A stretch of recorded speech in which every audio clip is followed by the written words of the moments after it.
ಮಚ್ಚ ಹಿಡಿದು reels ಮಾಡಿದ್ದಂಥ big boss ಆನೆಗಳಿಗೆ ಕೊನೆಗೂ ರಿಲೀಫ್ ಸಿಕ್ಕಿದೆ. 3 ದಿನಗಳ ಕಾಲ ಪೊಲೀಸರ ಬೋನ್ನಲ್ಲಿ ಲಾಕ್ ಆಗಿದ್ದಂಥ ರಜತ್ ಹಾಗೆ ವಿನಯ್ಗೆ ಕೊನೆಗೂ ಜೈಲಿಂದ ಮುಕ್ತಿ ಸಿಕ್ಕಿದೆ. ಇಬ್ಬರಿಗೂ ಕೋರ್ಟ್ ಷರತ್ತುಬದ್ಧ ಜಾಮೀನನ್ನ ನೀಡಿದ್ದು ನಾಳೆ ಜೈಲಿಂದ ರಿಲೀಸ್ ಆಗ್ತಿದ್ದಾರೆ.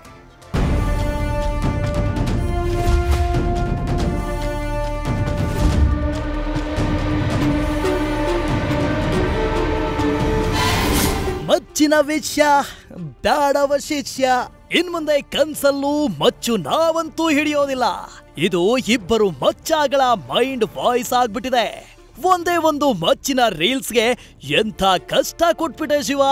ಲಾಂಗ್ ಹಿಡಿದು ಲಾಕ್ ಆಗಿದ್ದ ರಜತ್ ಮತ್ತು ವಿನಯ್ಗೆ ಇವತ್ತು ಬಿಡುಗಡೆ ಭಾಗ್ಯ ಸಿಕ್ಕಿದೆ.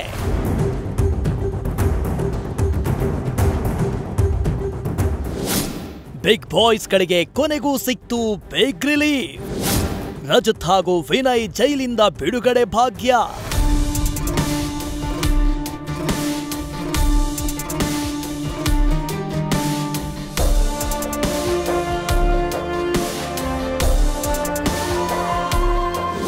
ಇವತ್ತು ಪೊಲೀಸ್ ಕಸ್ಟಡಿ ಅಂತ್ಯವಾಗಿದ್ದರಿಂದ ಇಬ್ಬರು ಆರೋಪಿಗಳನ್ನ ಪೊಲೀಸರು 24ನೇ ACMM ನ್ಯಾಯಾಲಯಕ್ಕೆ ಹಾಜರುಪಡಿಸಿದ್ರು.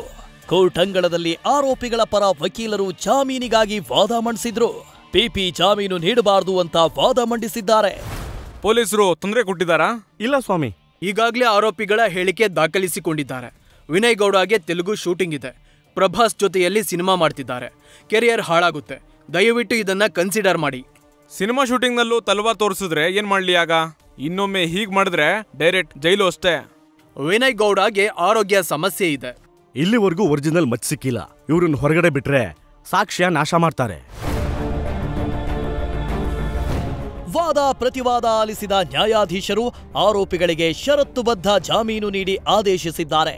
ಕೋರ್ಟ್ನಿಂದ ಪರಪ್ಪನಾಗ್ರಹಾರ ಜೈಲಿಗೆ ಹೋಗಿದ್ದ ಆರೋಪಿಗಳಿಗೆ ಬಿಡುಗಡೆ ಭಾಗ್ಯ ಸಿಕ್ಕಿದೆ.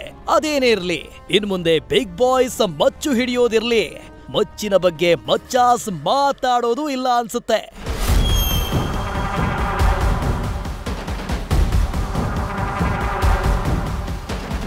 Sandesh, news first, Bengaluru. News first ನಿರ್ಭೀತಿಯಿಂದ ನಿಮ್ಮ ಪರವಾಗಿ.